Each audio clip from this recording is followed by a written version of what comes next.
जब प्रभु श्री राम ने दिखाया बीच मंच में चल रही रामलीला में चमत्कार, उस रात जो रामलीला में हुआ उसे सुन आप भी फूट फूट कर रो पड़ेंगे और मुंह से बस जय श्री राम ही निकलेगा। दोस्तों, ये कोई कहानी नहीं, एक सच्ची दास्तान है जो सच्ची भक्ति में कितनी शक्ति होती है आपको बताएगी। तो दोस्तों, चलिए कथा शुरू करते हैं। सन 1880 के अक्टूबर-नवंबर यानी कि दिवाली के आसपास की बात है। बनारस के रामलीला मंडली लीला खेलने तुलसी गांव आई हुई थी। लीला में 20-22 कलाकार थे जो एक आदमी के घर पर ही एक बड़े हॉलनुमा कमरे में ठहरे हुए थे। वहीं वे लोग अपना भोजन बनाते, खाते और रिहर्सल वगैरह करते रहते थे। लीला मंडली के स्वामी और निर्देशक थे 45-46 वर्षीय कृपा राम दुबे जी। मंडली में एक 34 से 36 वर्षीय फौजदार शर्मा नामक एक आदमी भी था।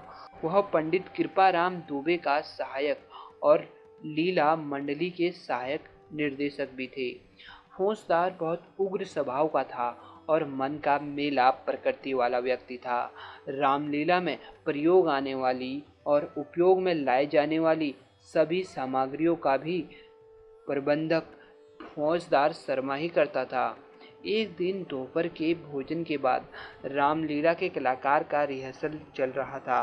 लीला मंडली के स्वामी निर्देशक पंडित कृपाराम दुबे ने फौजदार को सलाह दी और कहा, राम जिस शिव धनुष को तोड़ते हैं वह धनुष पहले की लीलाओं की तुलना में थोड़ा नरम होना चाहिए ताकि राम की भूमिका कर रहा 17 साल का लड़का उसे आसानी से तोड़ सके।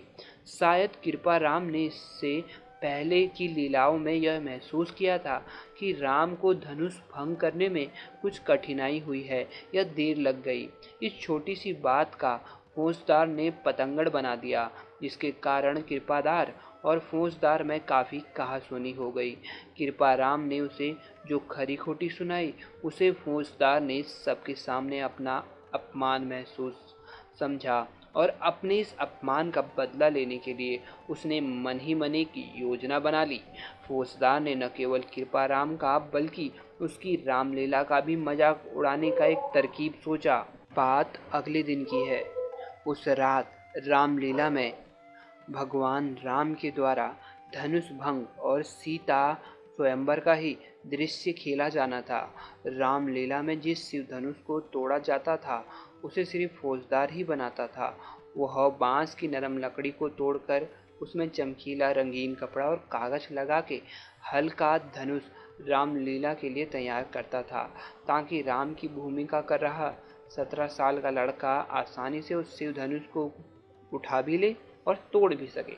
लेकिन आज की रात तो वह अपने बॉस कृपाराम और अपनी लीला मंडली को सबके सामने अपमानित करना चाहता था।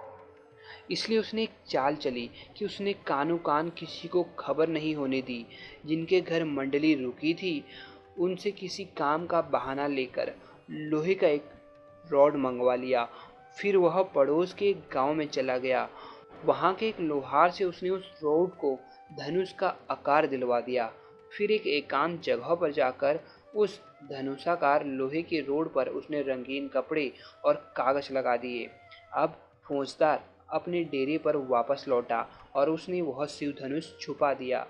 जब रात को रामलीला शुरू हुई तो उसने वही शिव धनुष जो लोहे के रोड का बना था को रंगमंच में चुपचाप ले जाकर टेबल पर रख दिया। पंडित कृपाराम दुबे रणमंच के बगल से ही हारमोनियम पर बैठे हुए थे और दृश्य के अनुरूप ही रामायण की चौपाई, दोहा इत्यादि बजा रहे थे। फौजदार पर्दे के पीछे छुपा तमाशा देखने के लिए बेकरार था। मंच में दृश्य चालू था। समय आने पर विश्वामित्र की आज्ञा पाकर राम धनुष उठाने के लिए खड़े हुए। आगे बढ़कर राम ने धनुष तो उठा लिया, पर ये क्या, पहले की लीला में तो धनुष इतना कठोर और भारी नहीं हुआ करता था। अब सवाल ये था कि इतना कठोर धनुष वो बीच से तोड़े कैसे।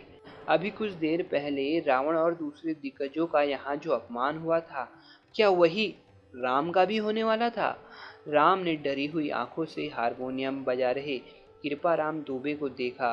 राम से आंखें चार होते हुए दुबे जी भी समझ गए कि दाल में कुछ काला है और राम बड़े संकट में हैं।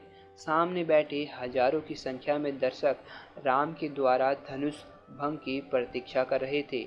ऐसे समय में पर्दा गिरना भी बड़ा ही बुरा होता, यानी राम की ही कमजोरी को स्पष्ट रूप से पर्दे में ढांकना।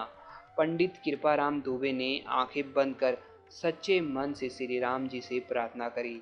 हे प्रभु, आज लाज रख ले।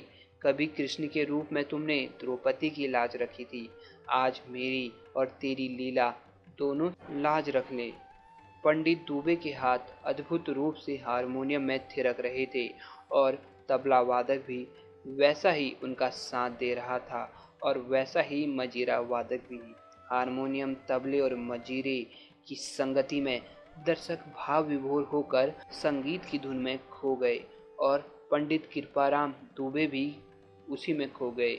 सच्चे हृदय से राम की भक्ति में उनका मन और मस्तिष्क राम के भक्ति में ही लीन हो गया था। उन्होंने रंगमंच के राम को नेत्रों से ही निर्देश दिया, धनुष खींचो, और भाव विभोर होकर गाने लगे। लेत चढ़ावत खींचत गाड़ी, काहू न लखा देख सबु ठाड़े। तेहि छन राम मध्य धनु तोरा, भरे भुवन धुनि घोर कठोरा। तभी रंग मंच पर बिजली कड़कने की सी एक टंकार हुई और अगले ही क्षण राम के हाथों से धनुष टूट गया। तालियों की आवाज से पूरा लीला स्थल गूंज चुका था। मानो ऐसा लग रहा था कि सच का ही धनुष श्री राम जी ने भंग कर दिया हो। पंडित कृपा राम का नाम आज सच में ही चरितार्थ हो चुका था, यानी आज सच में ही प्रभु श्री राम ने उन पर कृपा कर दी थी। दूसरे दिन पंडित राम दुबे और रामलीला कराने वाले मेजबान एक दूसरे के सामने फूट फूट कर रो रहे थे।